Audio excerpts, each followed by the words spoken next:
The answer is no. The police are not supposed to be using excessive force towards the peaceful protesters. And they're not supposed to use those bullets, and both rubber and live bullets. But unfortunate thing, we have had a very rogue system where officers have continued to misuse the police power instead of using measures of crowd control which are human rights friendly. Instead, they use excessive force, which is not supposed to be made to the peaceful protesters. So what as the Law Society of Kenya we have been doing, and also other human rights organizations, is trying to collect the data of all the persons who have been injured. And we have filed matters. We have some matters already filed in court, and others we are preparing to also proceed in court to go against the offices of the Inspector General of Police, the office of the DCI, and we have gone a further notch higher to go after the individual police officers. There is an officer at the OCS Central Police. We have also sued him for the injuries that were sustained to on some of our even advocates when they were trying to secure the release of protesters on I think the first protest day. So the issue of who is supposed to meet this cost, the first point should be, are we supposed to be in this particular situation in the first place? So what is happening is a serious breach of rights, and officers who are used or who are using this force to these individuals, whether or not they are going to pay the bills now, they need to know that they have a personal responsibility of exercising due care. And even in the command chain, you cannot just enforce an illegality or enforce something which is not proper in law and claim that it was an order from above. So we are also filing matters against them individually to be held culpable for causing harm and violating human rights individually. So they should not hide under the bracket that I'm a police officer. We are unveiling that aspect and going after them as a person, because nobody has given them authority or mandate to cause harm to any other citizen or any other Kenyan out here. Mm-hmm. And, you know, to a beach, several Kenyans have so far lost their lives. There is also that invasion of parliament that we had some of them, you know, being shot on the spot, and they lost their lives. And do you feel there is a clear outline on how to compensate those families? Well, there should be, yes. But even before we proceed to that, why should we lose our life? Because we feel that these are peaceful protesters who are unarmed. They are only carrying placards, and the online dominance is what they have. But contrary to this, they have faced the full force of the police sector that have come with that are very defiant against what they are doing. At the expense, even the police officers that we are fighting for, we are also fighting for their rights, because we cannot assume, well, they are being paid by our taxes and they are by the government of Kenya. But are they satisfied of what they are doing? You saw the recent case of the student that was killed, that is claimed to be the Denzel, that brought about demos in Juja and the whole of JKUAT. What we demand is justice, because we always say justice delayed is justice denied. We have had several incidences of students or protesters being abducted, disappeared with, and investigations thereabout are done for a period of 1 to 2 months. It disappears and it comes and it goes. So this we want to come up with side up with the Mbugo, whatever he's saying. We should go individually on these people, not coming as the government. You can clearly tell even from the parliament invasion that happened, there was a sniper that was identified from a group of protesters, and it was pinned down by the peaceful protesters. And he clearly, from the ambush that he was given, he came out clearly and told us who exactly sent him and where did he get the orders. So we also want to caution the police from to be very cautious when handling the civilian, the protesters who are just demonstrating. They are doing what rightfully belongs to them, according to the Constitution. Mundalo, there are several Kenyans who have been injured and others have lost their lives. Yeah. What should the government do? should they all be compensated without even, the person suing the government? And Wakili, perhaps just to clarify, is it possible for the government to come and compensate a victim when you have not sued the government so that you get the actual damages in terms of figures? That is the good show, a show of goodwill. If indeed they are honest, we should be seeing them do that, because I don't need to sue you and go through the whole litigious process of court and money and time. And the government knows and acknowledges that it's a human rights violation. The unfortunate part is, and the question should be, has the government acknowledged the violation of human rights and the use of police brutality? And I haven't seen any statement, whether from the head of state or any officer from the government, acknowledging that particular action. What is your advice to the government? I see what you did there, Joel. I think first of all, it is a sorry state that we have actually had people who have lost their lives. It is so sad because, as I said earlier, these are young people who had their whole lives ahead of them. And I think it is, we should not just be talking about as statistics, but we should actually be able to condemn any kind of thing that leads to young people losing their lives. And to Joel, the Constitution envisages a situation where we have peaceful demonstrations. And maybe Wakili would correct me if I'm wrong, because I don't see how the Constitution can envision peaceful demonstrations and also prepare to compensate. Because if the demonstrations are in the first place supposed to be peaceful, then I don't think there is anything in law that then says that those who will be hurt will be able to go through this and this and this, because it is actually supposed to be peaceful. It is supposed to be a peaceful process. So what then happens is a show of goodwill from government. And we should be able to see that as government can just be able to come out and be able to say, yes, this and this was able to happen, but then there's that show of goodwill.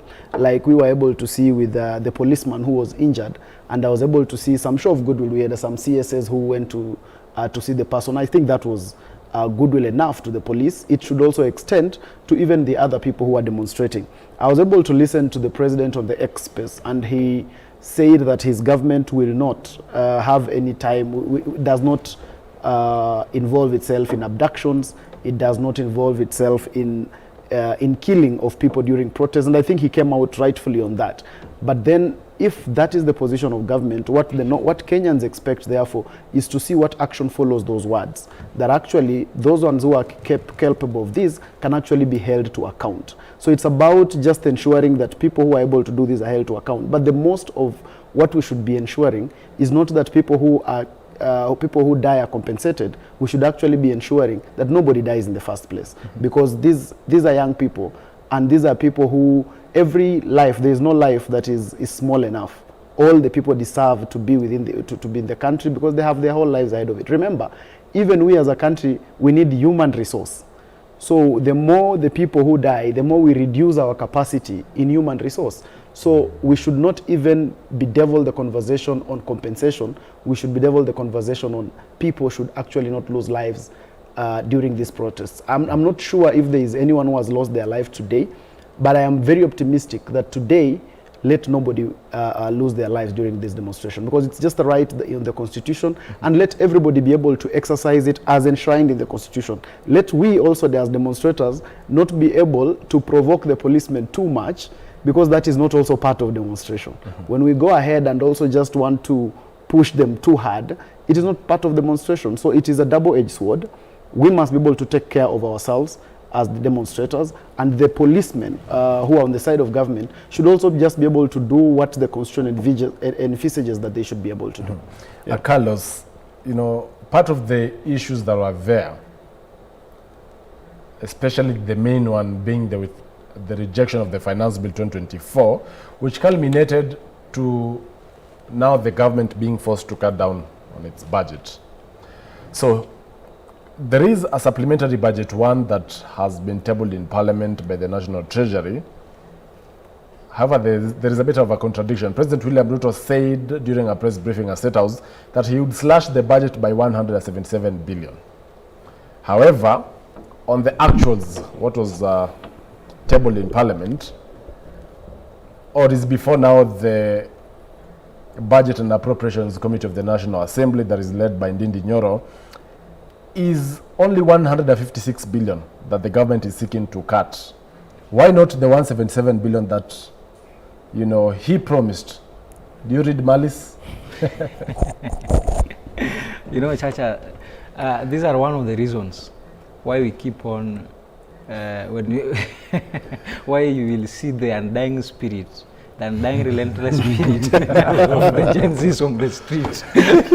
Because They can read between the lines. we can read in between the lines. We have a president that whatever he says, for example, I assume this is Nyandarua, and in the next 10 minutes he's flown to Marsabit, he's going contrary, he's just going to speak the opposite. Like the president himself contradicts himself. Sooner or later you will hear that the budget again has been from the 156 that the control of Bandinti Nyoro is pushing for, it has again been slightly cut to maybe around 130 billion.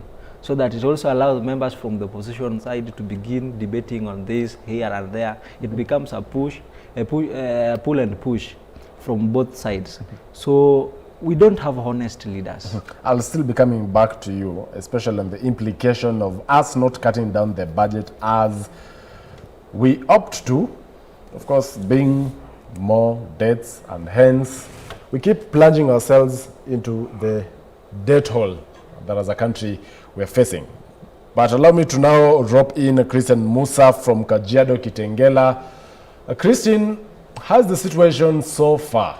Has the demonstrations ceased? Has the transport actually been paralyzed still? Yes, as you rightly said, there is that currently the situation remains running battles between the protesters and police officers, and as of now transport is still paralyzed along this Nairobi-Namanga highway because the protesters have barricaded the road using stones and they are lighting bonfires. But so far we have seen quite an increase of the number of police officers who are taking charge, and they are trying to disperse unrelenting protesters who continue to pelt them with stones.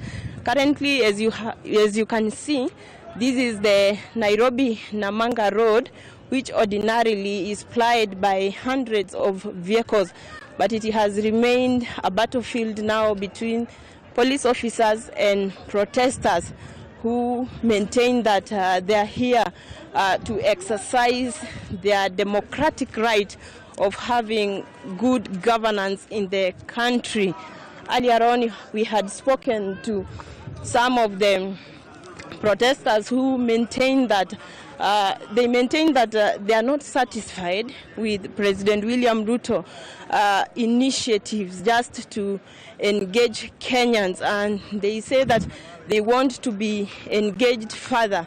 And so far, as you can see, police officers are trying to clear the Nairobi-Namanga road, and as they do that, some other protesters in some sections are putting more stones and barricading roads in different sites. And these are the live pictures of the situation here in Kitengela, Kajiado County.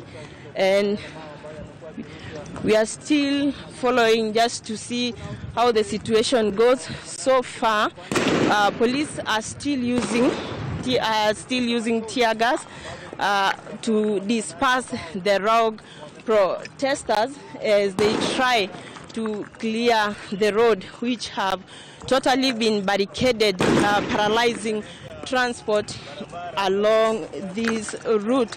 Just to inform our viewers that the Nairobi-Namanga road is a crucial road as it connects to the neighboring Tanzania, to the neighboring country of Tanzania, and we have hundreds of trucks which ply this route every day just to bring farm produce from the neighboring Tanzania. But currently there is no movement at all since transport has been paralyzed, and we are still seeing the protesters are still engaging the police officers, and at some point despite being lobbed with tear gas, they are still pelting them with stones just to fight back. And this has been the situation since 10 a.m. in the morning up to now. And to inform our viewers is that there are also peaceful demonstrations going on in Kajiado town, where hundreds of protesters have turned up to just express their frustrations with the government amid very tight security in Kajiado town. But the situation seemed to be chaotic here in Kitengela. So far, the protesters are also claiming that there is a protester who has been shot on the head. We have not been able to establish if that is the truth. So far, we have not been able to establish if indeed that is an injury that has resulted from a bullet, as claimed by protesters. And we are just looking at the situation here in Kajiado County, where we'll continue bringing you live pictures of what is happening as protesters continue engaging police officers. Also to note is that observing from just our observation, we were able to see that majority of the protesters are youthful people who just stand up in numbers, in large numbers, and continue engaging police officers. And as of now, as we have seen some distraction. For instance, this is Pizza Inn, Kitengela, where protesters have been able to destroy property as they pelt police officers using stones. We are just seeing, you can tell the extent of destruction. This is Pizza Inn. This is Pizza Inn, Kitengela. And the stones you're seeing there, these are protesters who are trying to attack police officers who are taking shield along the corridors of Pizza Inn, just pelting them with stones. And this is the situation in terms of some of the distractions that have been witnessed. And we continue giving you live pictures of what is happening here as police officers remain standby just to contain the protesters who continue regrouping, time to time regrouping and pelting them with stones. From a distance, you can see hundreds of protesters are still regrouping. They are still regrouping. Also there you can see the situation here. We can just see a desperate parent who is coming from school, maybe just to get their kids. Those are school-going children who've been caught up in this chaotic protest. You're just seeing 2 adults and a number of young children, uniformed children. Those are uniformed children who have been evacuated from schools. And to note, from our observation earlier in the morning, we were able to see most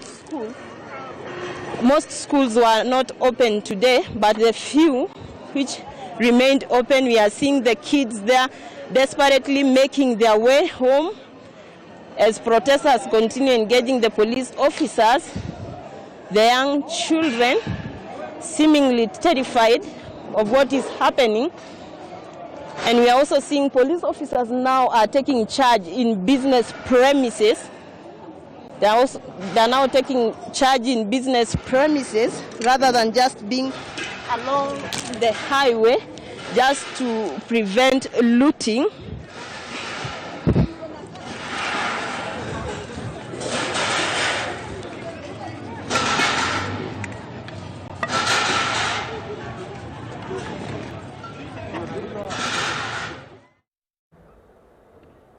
Well, that was Christine Musa coming to us live from Kajiado, more specifically Kitengela. Just, painting to us a picture of what is transpiring on the other side in Nakuru city, where our very own Mumbi Wambugu is there. It is now an active city running battles between police officers and protesters. Advice was actually mentioning here that, it could be a tactic by the Gen Zs, considering, these particular officers are deployed very early in the morning, as early as 4 a.m. So they wait for them to get tired, then come out later in the day and start engaging them in running battles. Well, that's the live pictures, or those are live pictures are from Nakuru. Also in the Nairobi Central Business District, clearly it's still not yet settled. Smoke that is billowing there out of the tear gas canisters that have been lobbed by the police to the protesters. Back in studio, and just to pick it from where we left it, and the whole conversation on finance bill led to the president withdrawing the finance bill 2024. As a result, we either forced to borrow or cut down the budget. Now, the president said, let's borrow 177 billion and let's rather cut the budget by 177 billion and borrow the rest. But interestingly, it's only 156 billion that is on the supplementary budget one.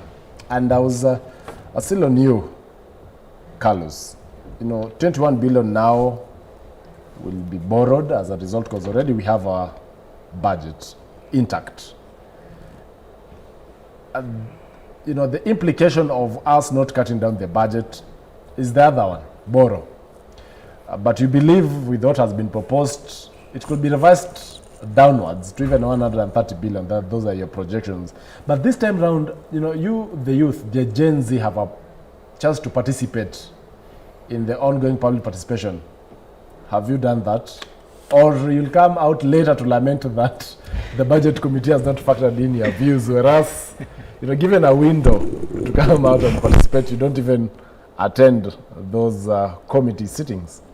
I think, as the youth and the Gen Z of this country, I think we should create a better Kenya for all of us tomorrow. And this involves by involving us as part of the stakeholders in everything that is happening. Because, for example, now I'd ask you, who represented the Gen Z and the youths in that financial bill that currently Ndintinyoro, the 150, is it 156? Okay, there was the finance bill, and now this is the budget. So we have two committees in Parliament, because I cover Parliament. We have the finance bill and the finance committee, actually it's finance and national planning committee, and as well the budget and appropriations committee. One, that is the finance, is led by Kuria Kimani, is the Molo member of Parliament, and the budget one is led by Ndindinyoro. Yes. And you've asked me a question, and it's I actually participated in covering the finance bill 2023 and as well in covering of 2024. It was open. Yes. It was open. I mean, the sittings were along Mombasa Road in one of the hotels, just not to mention them. But it was open to the public. In fact, they also had one at KICC. Have you seen how people are being frisked to get into such places? So that's what is carrying you. But what are you carrying there? I mean, no, we are not carrying anything there. But we want to see even just public participation, what we call public participation in this country. That's the key thing. For you to get into that public participation in this country, you must have connection. I'm telling you, that is the truth. We have the dialogue that's supposed to happen. Have you made attempts to attend the budget one that is ongoing? How will we attempt it? There's the national dialogue which has been tabled. Do you think calling us for the dialogue thing is a big deal? No, it's not a big deal. What the question is, who is going to represent us? Do you feel the Gen Zs or your counterparts really understand the budget making process? They understand, but not all. We can't assume. Let me tell you. In law they say ignorance is not an excuse. But the budget itself, because for example the 177 which was supposed to be passed, how do you tell me, like for example I come from a family, a peasant family. How do you want to tell me that the land that my father inherited from his father and I'll also inherit it, I'll tax it, I'll be taxed? That one was actually a different proposal and it was withdrawn. Our focus is specifically on these budget cuts that are now in the supplementary budget one, the 156 billion. There is an opportunity for you, the Gen Z, to come out and participate, either by sending you memorandums, emails, or even going in person before the Ndindi Nyoro-led committee. This same round, are we going to see the youth coming out and really supporting this one? I think what's supposed to be done, number one, Kenya, this country cannot be run by only politicians. We need economic experts who really understand the state at which we are as a country, so that they can bring up the formidable solutions that can help us. Two, we need the Gen Zs who understands themselves, who understand the economic situation that we are in, not politics inside it, so that we can move as a team. We don't. It's not all the time. Okay, well, I understand the role of revolution and activists inside it that must be there to help champion for the change. But we must have economic revolutionaries. Advice. You seem to be smiling. I believe you have a rejoinder to what he's saying. But even as we give you a rejoinder to the Gen Z in participating in these, committee sittings, especially on very key and critical matters, touch also on why do we have the cuts steep on the development budget to a tune of 122.35 billion, whereas recurrent is only touched by 34 billion Kenya shillings. I mean, economic pundits argue that if at all you find yourself in a situation Kenya is, then focus on cutting the recurrent expenditure, not the development budget, which had not even crossed the trillion mark. Yeah, I was smiling because my brother said that the problem with participation is frisking. and I was just wondering how he entered K24 today, because I'm sure he was frisked at K24. And I am also, also an alumni of Mount Kenya University, and there is frisking at the gates of MKU, and there is frisking in the malls. It's not that so I think frisking would neither be here nor there. But I like your question, Joel, because and that's what the conversation I've been trying to push here since the beginning, that as young people we must get into the deliverables. What is going to make an impact? Like the lawyers are going outside there and they are using the law to be able to make an impact. So as young people, just recently, apart from even what you're mentioning, there was public participation on the, I think it was road maintenance levy. Yeah. And there was no participation across the country. So we must also be able to understand that this question of accountability is not just about pushing the people in office into whichever corner. It is also about us as citizens. Are we being accountable in terms of participating? Are we being accountable in terms of our right does not only start and end at demonstrations. Our right also is also about being participating in some of these processes. And some of the committees that you've just mentioned, Joel, are led by some of the youngest people. I think Imani Kure is one of the youngest parliamentarians we have. So even before we even talk about the young people going to public participation, the young people are actually at the focal point of influence, the focal point of policy formulation, the focal point of these critical committees. So we should be able to ask ourselves. But there's an argument theirs, could be influenced by their parties. Of course, could be, Joel, because Kenya Kwanza's members, of course. Joel, there will always be an argument, because somebody would want to say, why does Joel work at K24 and why not me? And someone will come up with whatever kind of explanation. But the truth is that Joel is a young person who works for the media house, and that is the truth. The truth is, these are young members of parliament who are there. So before we even look outside, we must also be able to look inside. And remember, these members of parliament that we're talking about are not nominated. They are elected, so they are entrusted by the people. So the accountability is also on us, the voters, because we cannot have our cake and eat it. We cannot be able to elect people, and then after we elect them, we behave like we don't know where they came from. Kimani Kuria is an alumni, and both of me and him were in Kenyatta University, and he studied economics. So he is in a place where he is actually a professional together with Ndindi Nyoro. So it is also from a position of, we must also push our fellow young people to deliver for us.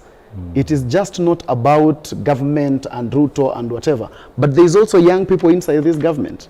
There is Ndindi Nyoro, there is Kimani Ichung'wah, there is Kimani Kuria. I would actually dare say, Joel, that this Kenya Kwanza regime has the highest number of young people at the helm of the critical offices, but then we see ourselves and we find ourselves in a place where we are. This is the government that signed the Youth Charter. I did not support the election of President William Ruto, but I liked the fact that as a candidate, he was able to sign the Youth Charter. So we must be able to also not just look at things from a wholesome perspective, but also, are we as young people being failed by our colleagues? We must also be able to evaluate that critical question, because these are people who have been entrusted by government, they have been entrusted by the presidency. When you talk about the opulence that we've been talking about, you realize most of the people who have been able to do this opulence are actually also young people inside the government. So we must evaluate the critical question: have we been failed by our colleagues? Is it just a question of the president? Is it just a question of the government? Or is it also a question of ourselves? Remember today, Joel, we are saying we need more young people in cabinet, right? But we must also interrogate and tell ourselves the fact that it's also young people who must have misbehaved the most within that cabinet, and they led to all these processes. So the question of accountability is not just a question of outside looking in. It must also be a question of inside looking out, so that all of us are accountable. We can't as a nation vote for people, then after we finish voting for people, we behave like they dropped from Mars. Still on this particular matter, and my concern here is really on how much we cut from the development budget, which was just a paltry 700 billion or 600 billion thereabout, whereas the over 2.5 trillion that is meant for other expenditure, that is the recurrent, is only touched by 34 billion. Is there really a goodwill? And this could come back to bite President William Ruto, because after Kenyans pay taxes, they will still wonder, why don't we have development? And they might forget that during the supplementary budget one, whatever they were promised during the budget making process was slashed by a whooping 122 billion Kenya shilling. And that's why the question of us being part and parcel of the process comes in. And we must not be making emotional decisions, because sometimes I feel like as a country we have gotten to a point where we are starting to make emotional decisions and not necessarily decisions that have a thought process into it. The development of the country is key, and we must be able, if there is anything that people need, is the development of the country. This development includes the hiring of teachers. This development is what will create jobs for the young people. This development is what is going to spur most of what the young people are pushing for. Now, the question therefore with the current expenditure is necessarily just salaries. And this question is not just a national government question, it's also a county government question. We have seen situations where some counties are spending over 90% of their money paying salaries. I'll actually be coming to the counties issues yes, shortly. Yes. Allow me to now engage Steve Mbogwa, council member and also Society of Kenya. You know, during the constitution making process, the government will translate the draft constitution to Swahili. But during very critical issues and matters such as the finance bill, now the supplementary budget, when I mean for Mama Mboga to understand supplementary budget, what is it? Is it high time the government also does more of civic education, so that they also not be countered by propaganda? Because it's easy for someone to come out and say, this is contained in the budget, this is contained in the finance bill. Then the whole bill is demonized, whereas we had an opportunity to, first of all, educate the masses, then now bring forth these proposals. I think we have a serious challenge when it comes to civic education in this country. And we only focus on one major civic education, election. Have you ever noticed how much investment the election the budget committee and the budget they put when it comes to civic education? They are all over in churches, in schools, in various institutions, in the press. They are always here in the morning, breakfast, lunchtime, evening, trying to enlighten Kenyans how to vote, how to tick, how to X, how to participate, what to carry during the election. And that's why you find most of the time those who turn out to vote, very few, and if you look at the percentage, don't understand what they're doing. come to the issue of bills in parliament, our parliamentarians for the longest time have used this model where if you want to carry out public participation, the committee has been sent to go out. Instead, they're just calling their friends. Let me hire my few friends, I call some few goons, I call a few youth leaders to mobilize a few people to come and turn up in the hall, and we approve, we agree with the bill, nobody questions the bill because nobody even understands the bill. And those who have a benefit of understanding it, especially organization like the Law Society of Kenya, the Consumers Federation, we have various institutions which especially professional bodies, and they submit the memorandum, and even public members of the public. But now we go to the next issue, the cosmetic nature which we have had in this country for a long time, and the Supreme Court pronounced itself during the BBI matter.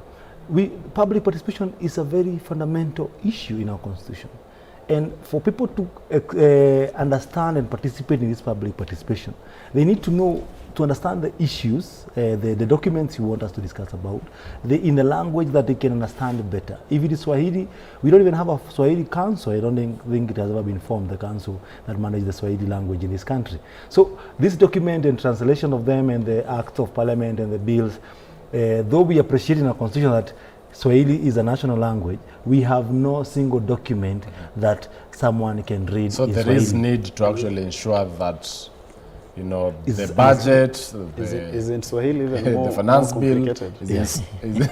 How For do it to be you say- understood, one, How do you say supplementary budget in Swahili? for people to understand some of these things. Secondly, marekebisho ya budget. you find even the other challenge you have is they don't even listen to the submissions. And that's the other problem we have, that people have submitted.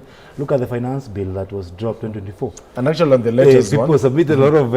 on the latest one, as far as now the issue of public participation is concerned, before getting to the issue of counties, you know, Carlos, public participation, recently, during the conversation on Finance Bill 2024, there's a proposal that was brought forth that is increasing the road maintenance levy from 17 Kenya shillings to 25. The public rejected it. The former CS, that is Kipchumba Murkomen, said they will, you know, find other means on how to deal with this one now that the public has rejected. Surprisingly, EPRA comes forth and increases the road maintenance levy from 17 shillings to 25 shillings, but, you know, appear to hide behind we have dropped the fuel prices by 1 shilling. 1 shilling. The implication of this in the long run will be fuel prices will be high, or in other words, in this case, during the 14th review of palm prices, it will have basically been or have dropped by 8 shillings. But instead, of course, the implication of having the road maintenance levy at 25 shillings, we now have it drop by only 1 shilling. Is this the issues that the Gen Z are agitated with? Those are key concerns, actually, because when you can clearly tell that it was brought to public participation and it was rejected. I also remember when he was saying the public participation becomes a key role, and for example, when you become an MP or a minister somewhere, you also hire your youth and the people. I can take you back, because I'm a student leader, speaking on youth and student leadership perspective. I remember the housing levy and stuff, this one that was infiltrated by the KUSO, the self-proclaimed KUSO organization. Because nowadays there are too many, you can't know, you can't even tell which is which is which. It depends on the person who is their leader. Whom do you know? How are you connected? You find one KUSO leader is attached to 3 ministers, the other 3 is attached to maybe some MPs. Majority of the youth and the public rejected it. But what happened? We saw them towards the end of the conversation. There's a group of people who are taken to State House by the self-proclaimed KUSO, and they went ahead to the media and declared, we as the Kenya University Student Organization, we have declared and we support the housing levy. I believe what is usually factored, because you know, having or actually being a parliamentary journalist, what is factored in during any public participation is not what is said on the media platforms, but rather what is submitted before the committee, be it the housing committee, be it the various committees of parliament. So where really is the issue here? Because it's not what actually is said in the public, but rather what is submitted in the committee that will make the decision at the end of the day. But back to the road maintenance levy and fuel prices that are now going to be high moving forward. Do you question the motive of all this happening, despite the public rejecting it? Oh well, I can say, especially on the issue of the fuel, it's a bit accommodative. On the other side, when we view it from the people on the border sector, but when we view the one for the roads and the transport, it's actually a burden somehow. Well, and now to advise, Yes. still on the same breath, the last, that is the Finance Bill 2023 rather, brought forth the proposal to increase from 8% to 16% VAT on fuel. That was passed. Yeah. The implication was fuel prices shot up. And still, as of now, whatever we have, and if really we do not have our VAT at 16%, it means fuel will have been cheaper. Despite all interventions by the Kenya Kwanza government, including fertilizer, affordable fertilizer, whereas transportation of produce from farms to the market, you have to use vehicles, especially for large scale. Yeah. We'll still have most commodities prices up or expensive. This time round, the road maintenance levy, despite the public once again rejecting it, the government moves ahead, EPRA to be specific, moves ahead and Shoot it up. implements it. Are we having a government that is now trying to sneak some of the most contentious clauses that Kenyans are rejecting? And perhaps that's the reason we are seeing, in Nairobi, as you can see, protesters are being engaged there by the police, being dispersed as well for Nakuru. I think, to be very, very, very fair, I also have not heard any of the demonstrators say that is one of the reasons for demonstration. But again, the reality is that as a country, if there is a price of something that should be well managed because it affects everything, is the fuel prices. And I also saw that, and I remember the then CS Kipchumba Murkomen, when asked on one of the other media houses, he assured that the concerns of the people will be listened to, and whatever the people want is what will be able to be passed. I was also equally shocked when I saw EPRA effect that, when actively, obviously, people had already spoken to this. I would not be able to be extremist to say that it points to the fact that government does not listen, because... Just to cut you short, okay. There is live updates from Nakuru County. One of the journalists has been hurt, not sure from which media house, but those are live pictures from Nakuru. A journalist has been injured. That is Kameme's journalist has been injured while covering the demonstrations. That is in Nakuru, and colleagues are just trying to ensure that she is in a good condition. That is a journalist from a sister station, that is a Kameme TV, has just been injured. Those are live pictures. They are trying to get her on a motorbike, just to ensure that she is taken to the nearby hospital. Just in, Kameme's reporter has just been injured in Nakuru, and their efforts there to rush her to the hospital. She was, of course, in company of K24's Mombi Wambugu. There are visibly, some marks on her leg, but we'll be roping in Mombi Wambugu shortly just to tell us what really transpired. But on a motorbike, she has now been taken to hospital just to be attended to. also, some 2 weeks ago, I was also caught in the middle of this. That is along the Tomboya Street. I was injured on my left leg, but I thank God I'm doing fine, and that's why today I'm here. Those are just live updates from Nakuru. A journalist has been injured, and also there is another person that is being ferried by a motorcycle just to get medical attention in Nakuru. Kameme's journalist covering Nakuru has been injured, but she has been rushed to the hospital. We will be giving you updates. And also there is another one here, not sure if at all he's a journalist, is that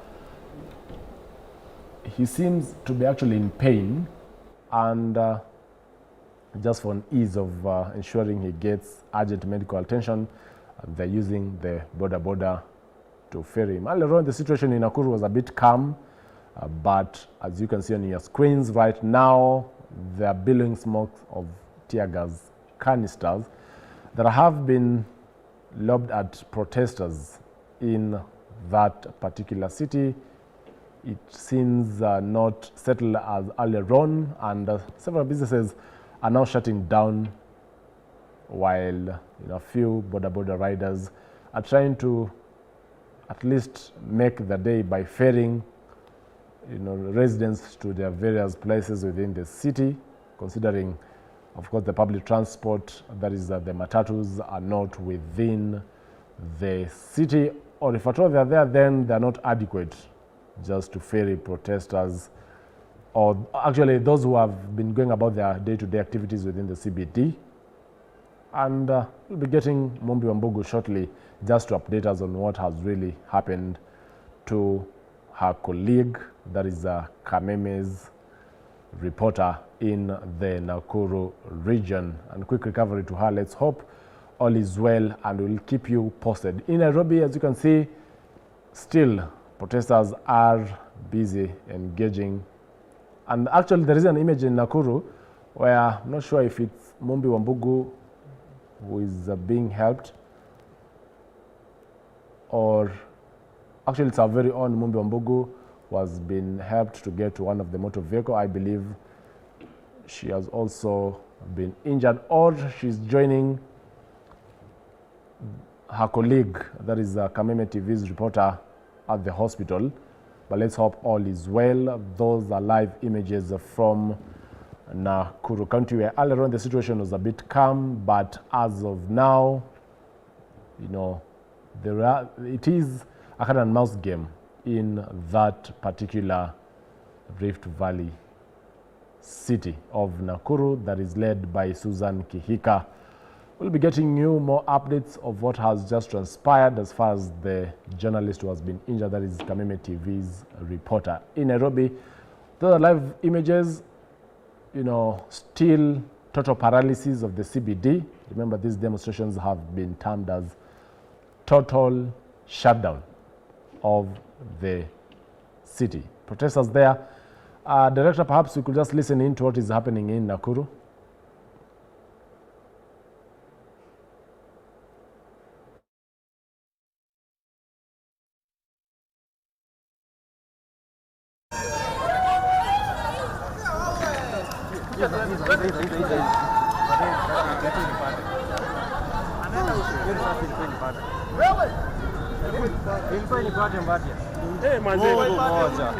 Tulikuwa hapa na donga wakipita. Nikamwambia donga hao wacha tudak.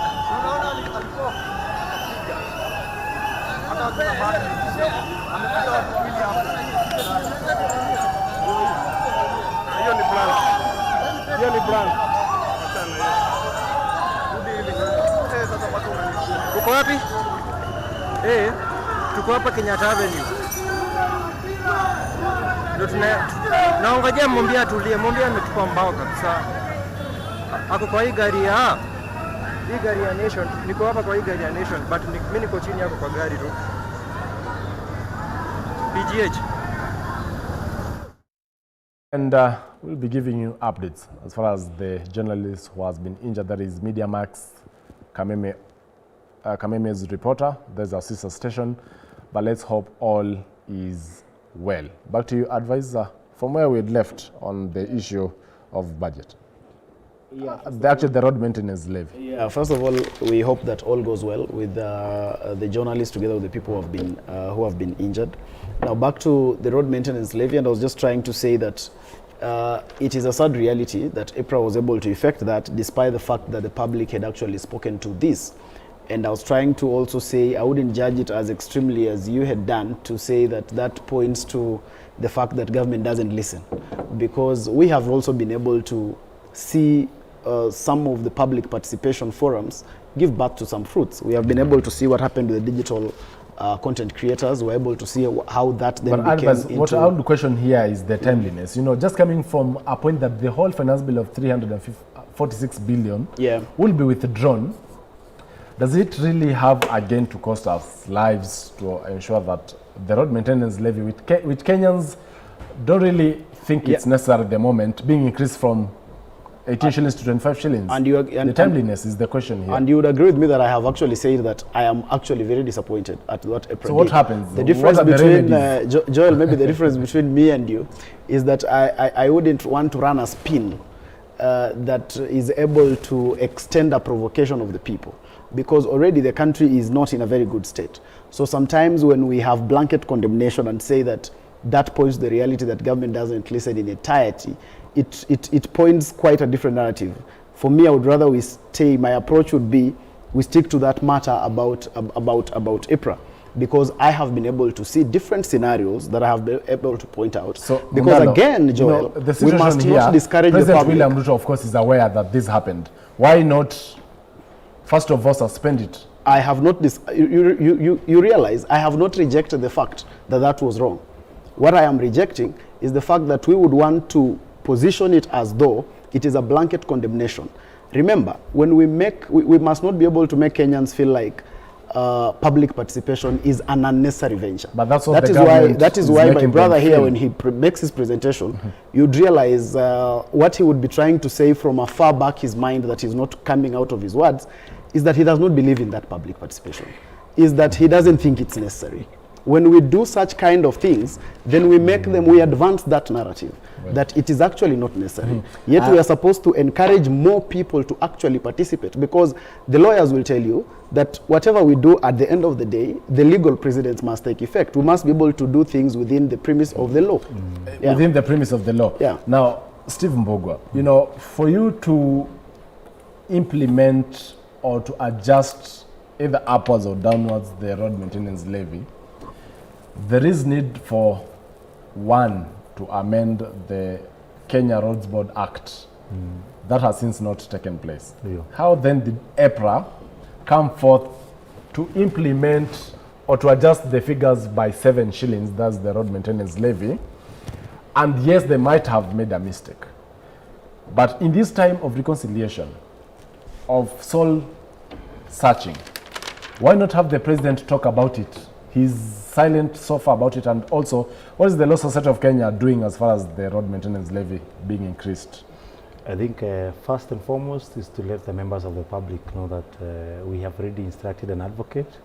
They are preparing their paperwork to proceed to court and take action on, because we need to continue to hold this institution accountable. And I agree with the advice that the aim is not to dilute the gains that we have by entrenching the new constitution that we got in 2010, but to ensure we breathe a life into them. If there is a procedure for public participation that is required, we want to see it being done genuinely, concerns being listened to, and from the various stakeholders, and action being taken onto them. Because the biggest challenge we have had in a long time, and what has made probably most of the young people and even our parents to give up, is the fact that they felt their voice did not matter.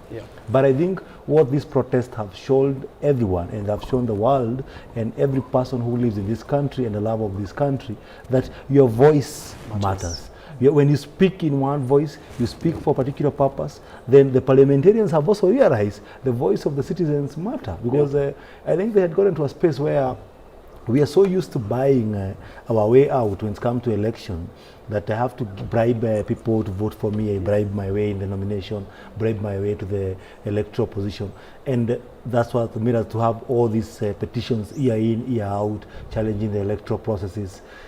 But now people have noticed, and that has put pride in most of those parliamentarians. When they get to parliament, they ignore the voters. And you will hear some of them were even jokingly mentioning that my loyalty is to the president and the party and not the people. That's a very, sorry to say, someone you will sympathize with. I don't want to use some words, but you look at them and you pity them because they are forgetting where they derived their power.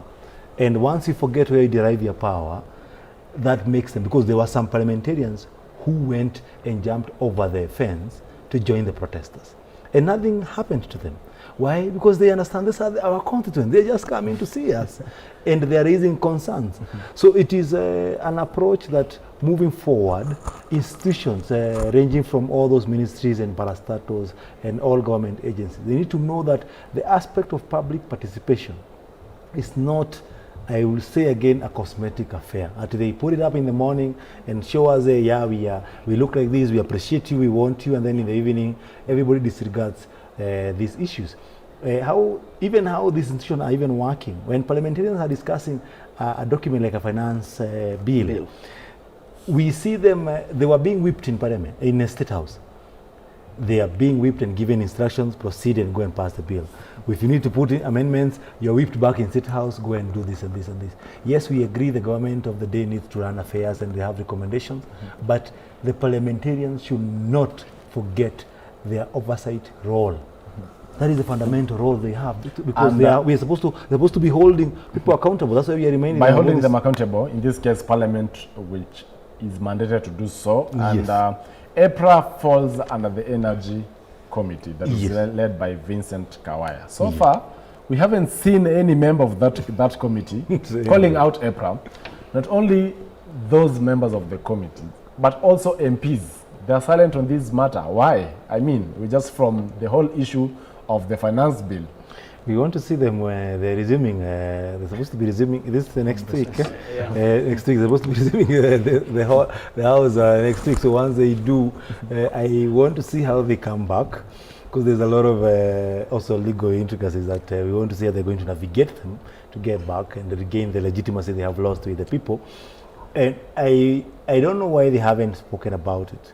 But I think they should not be scared to speak about it, despite what the decision they made, and some of them were purely very wrong. And as a show of goodwill, at the end of it all, is to show people that you're remorseful for your acts and you're taking deliberate steps. And you demonstrate the steps you're putting in place of showing a goodwill. That's why we're even saying, if this cops was to withdraw the use of force, people will be very confident with the police. But now the reason why most have not even opened their shop, why most are not even going to protest, because they are fearing to lose their lives, and others are fearing their property is going to be taken away.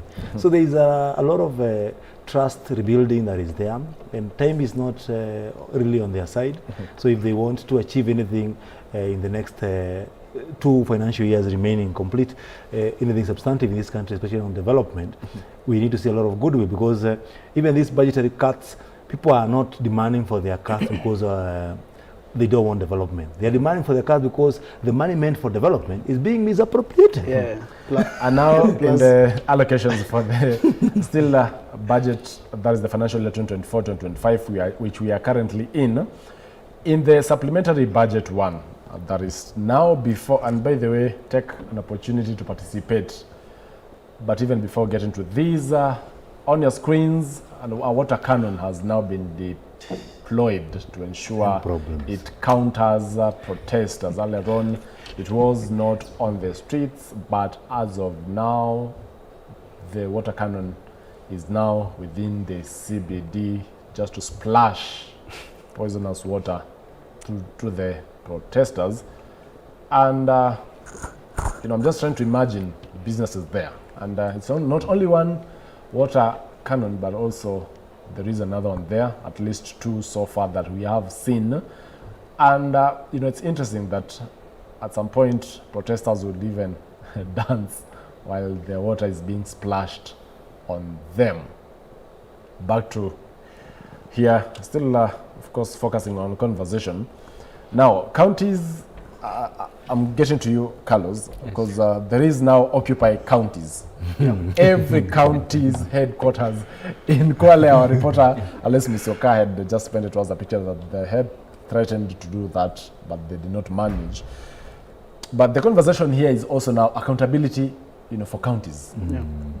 This time round, the counties were allocated 400.1 billion Kenya shillings in the financial year 2024-2025. But the president said categorically that they need to shoulder the whole burden of cutting down the budget. And so the speculations that it could get to 379.5 billion Kenya shillings, which is much lesser than the 385 they were getting previously. Carlos, just in black and white, do you believe counties have been properly using their resources? And if yes, then it's justifiable for them not to be touched with the 400 billion that they got? Or if at all there has been mismanagement of these funds, especially the equitable share, then it's justified to cut it down even further than what they got in the previous financial year? We can't blatantly rule that it has been misappropriation. I would say yes and no, because we've seen the embezzlement of funds. People are complaining a lot about transparency. At the county level, in the government we have both the county level and the national government. The two we cannot assume. We cannot live behind the county government. But take for example a situation like recently the Kakamega issue, where we have the senator who is elected to actually oversight on what the fines issues, and then we have the governor. We have a lot of them like reading from different pages. So even before you come to the common mwananchi itself, it first begins from our leaders. Who is telling us the truth between the leaders, among the leaders that we elected? Because themselves, like, they don't understand whatever is going on. There is, when you see protesters want to occupy some of the offices, number one, it's about people want to look at the criterion on how the appointment of staff is being used, how their funds are being used, the transparency, the accountability, poor leadership and governance. It's a lot of issues. Yes. Advice, counties are perhaps the next area of focus. President William Ruto has been on the spot. And perhaps the next area of focus is the county governments. Especially on what the supplementary budget is now proposing, a cut of at least 20 billion for it to stand at 379 billion. But the COG will really come out to lament about that. What is your take on now Occupy counties? Joel, if you ask me, that would even have been the first call. The Occupy counties would, in fact, have been the first rallying call that we should have.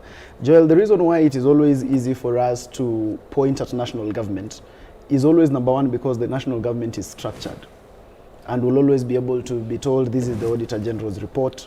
There will always be yourself and others covering the parliament. And so everything that happens is in the glare of the people. But I can assure you, Joel, the rewrote is within the counties. And the first thing that should happen with the counties is my brother Steve here, together with his colleagues at the Law Society, should be able to help us structure county governments. Because county governments in the first place are not structured. You cannot be sure that the structure you find in Nairobi County, you'll be able to find it in Tharaka Nithi County and Nyandarua County. Every county is just running on its own, on its own rail. So you realize, first of all, there is no structure. And when there is no structure, then there is even no model for you to actually oversight these people. I am aware of county governments that are spending lots of money in legal fees. You are able to see what came out as the legal fee pending bills for Nairobi County. More than 11 I actually billion. had highlighted that. And that was 11 lawyers were it was about 11 billion, right? 10.7 billion. So 11 billion. 11 lawyers to be paid 10.7 billion. So in legal fees, you ask yourself, which case is this that is happening in Nairobi County? Because a case that is supposed to amount to $1 billion is something we should be aware of. It should be a very serious matter. Yeah. So, and I am aware of counties where their media budget, I am aware of a county which has spent over 300 million in a financial year on media, where media is not mainstream. Where when you go to ascertain, you realize it was somebody who had a pickup and they were able to walk around the county and say that the governor has a baraza. And that was able to be budgeted as such. You remember at some point, Joel, at the advent of devolution, we had budgets for opening of Facebook accounts and Twitter accounts and generally social media accounts for county governments. So in my view, county governments is in fact where we should have begun all this conversation. We are always easy to look at national government because it is structured, it is in our faces every other time. We'll have a KRA report, we'll have the Auditor General's report, and therefore our concentration is always at the top. But let us be able to go down to the county levels, and I actually agree wholesomely with the call about county governments and the MCAs. There are county governments in this country, Joel, where they are always on a benchmarking trip to wherever. They are always moving out of the country to benchmark with whatever country, and it's just unnecessary, wholesome expenditure. Today, the cabinet secretaries were able to see the memo from the chief of staff when he said they should reduce their advisors to one. Have we asked ourselves how many advisors governors have? I am aware of a governor who has an advisor on border affairs. And also, the supplementary budget, there is scrapping off of the entire budget for the office of the First Lady, the Second Lady, and that of the spouse of the Prime CS. But for the counties also, should we scrap off the offices of First Ladies for counties? If it is not making sense at the national level, then how is it making sense at county level? Remember, in fact, at national level, there is precedence. It has been there since independence. Who started it at county government? Somebody just sat down and started doing it, and some people just started following. Carlos has something to say. We have counties that are budgeting for the house of the speaker, the house, and every time someone is gotten into the office as speaker, they build a house. Another person gets into the office, then they build a house. So, Joel, there is a real tragedy. Carlos, you're questioning why we have? I was questioning why we have the office of the spouses, because in the real sense, these are not people that we elected. It means you are trying to say, for example, when I'm elected to be a member of parliament, or when I'm elected to become a governor, you're supposed to question my wife on where the misappropriation of the budget has gone to. It's not making sense at all. Yes. So there is need also to scrap off the office of the First Ladies for counties. It is not to be scrapped off, Joel. It doesn't exist. You see, we need to. You can't scrap off what doesn't exist. And now to Steve, the next focus is on counties, and that's why we are seeing occupy counties. And the biggest issue here is especially on corruption and the monies they get. Or yes, because of course the Auditor General could really go into the details in terms of the equitable share. But there is a tendency where the on-source revenue is now the target, especially in counties that they have not digitized, or whether they've digitized, some of them are privately owned systems. But even as we focus on that, you are a council member of the Law Society of Kenya. Concerns are there that lawyers are the people who are now being used to siphon public money in these counties. What is the Law Society of Kenya doing as far as this issue is concerned? I think first and foremost, if there are any members of our society who are involved in criminal activities, someone needs to know that there's a criminal liability that you face. But how do you ascertain it's a criminal activity? Secondly, because for instance in Nairobi, 11 lawyers, 10.7 billion. It's a fee note that they gave and the county approved. So it's okay for them to be paid that. That we need to also. Is there any for regulation? I think we need to differentiate the issue of if that is money they genuinely worked for and they are owed by the county. That one we wouldn't interfere with it because we also need to appreciate this. Steve, I don't want to go into that issue. No, we still have to focus on that because this is among the biggest issues now with the occupy counties that are there. Yeah. So I approach a lawyer if I'm a governor. I'll tell them to raise a fee note of, let's say, 200 million.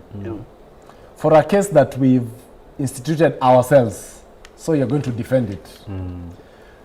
In the 200 million fee note that a lawyer will issue, now that I'm a governor, of course they haven't worked for it, and I know the case also, it's not a must for you to win. So give me my 199 million, remaining with a million Kenya shillings.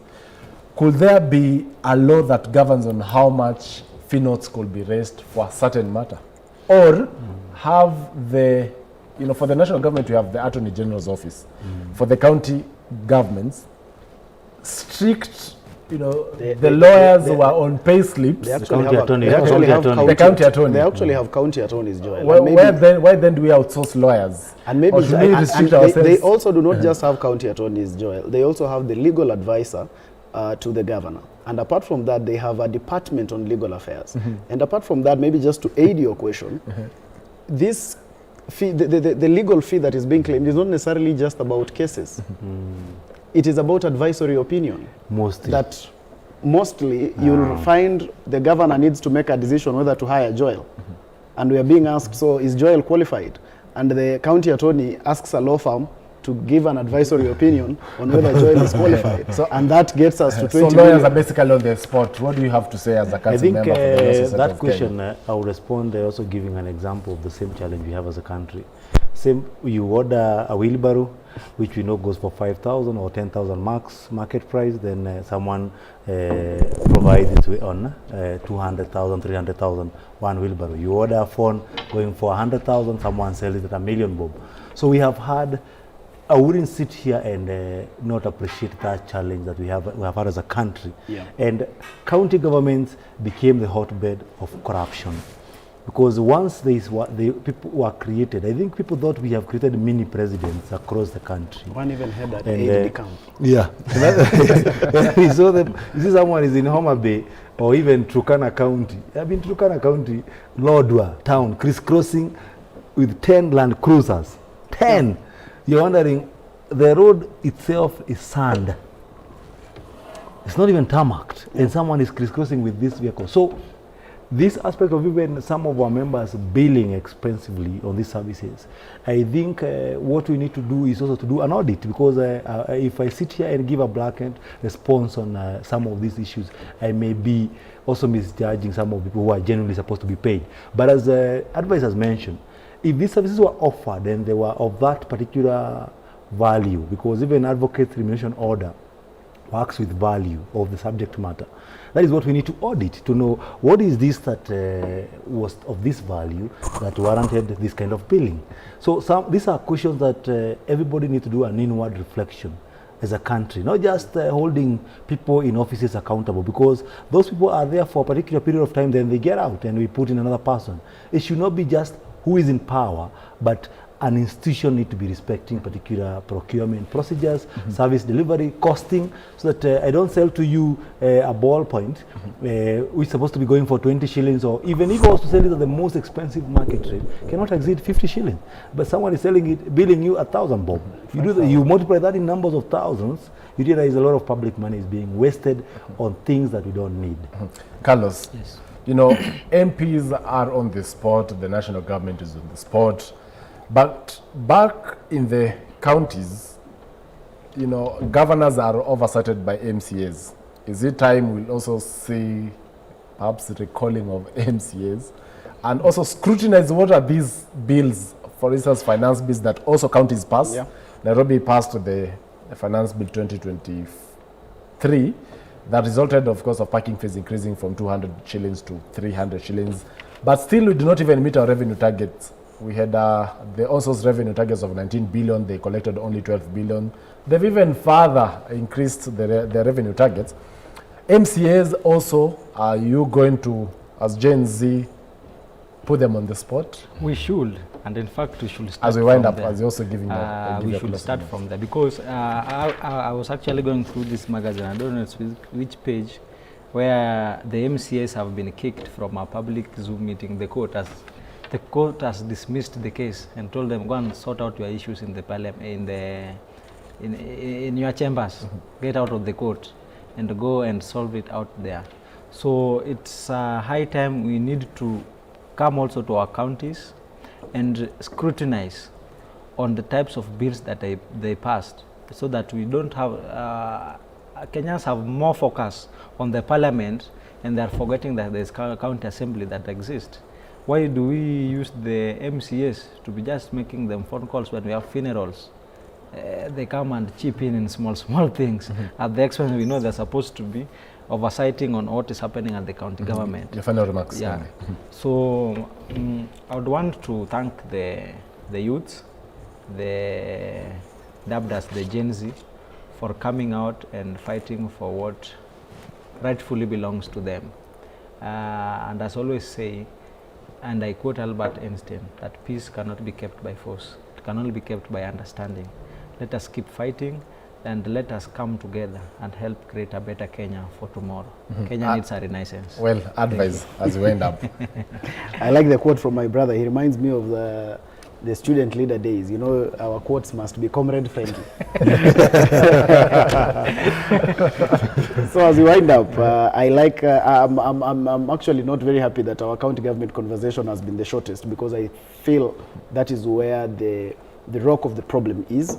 My want would be that even the media, kindly, you can be able to refocus your energies as you are able to look at the national government in equal measure. Let us be able to scrutinize the county governments. Just the way every day there is always a reporter from every station in parliament, the same needs to be at the county levels. And then our colleagues in the legal fraternity and others, let us get a proper structure that can be able to run county governments, because as it is, there is actually no framework, there is no structure that runs county governments. That's why some of them, you visit them and you just find some women making their hair at the reception of the county government.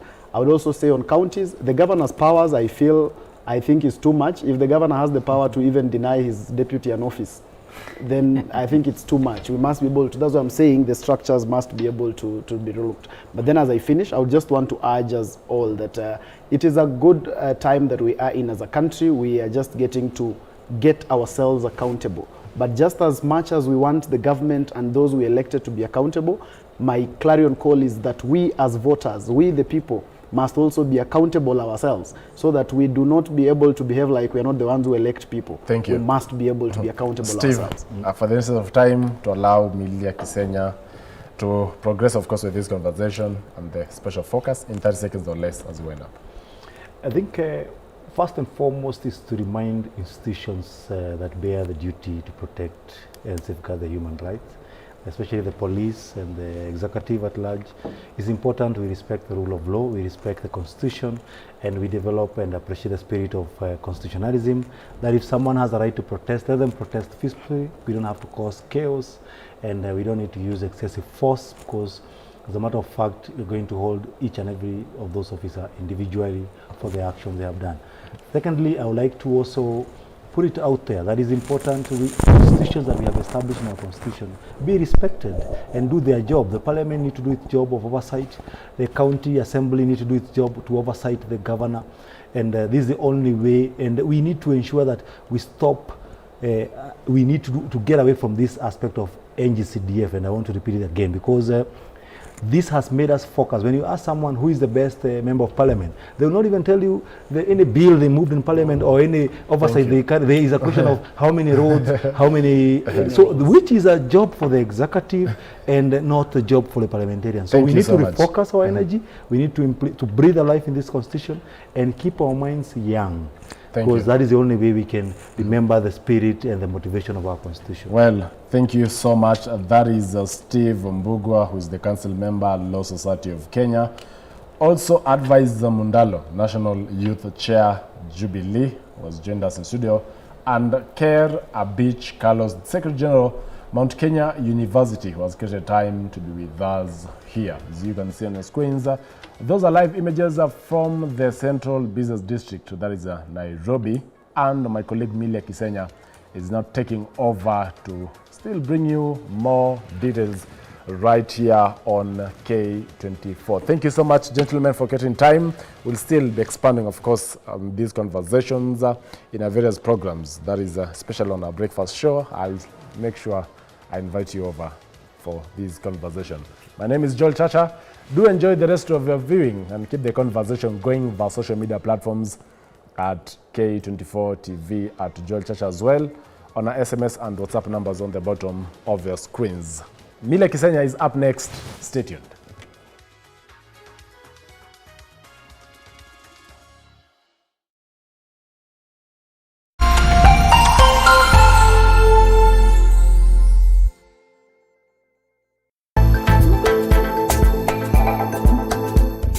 Were you able to secure the car loan from Andrew? Andrew? Kwani umekuwa rafiki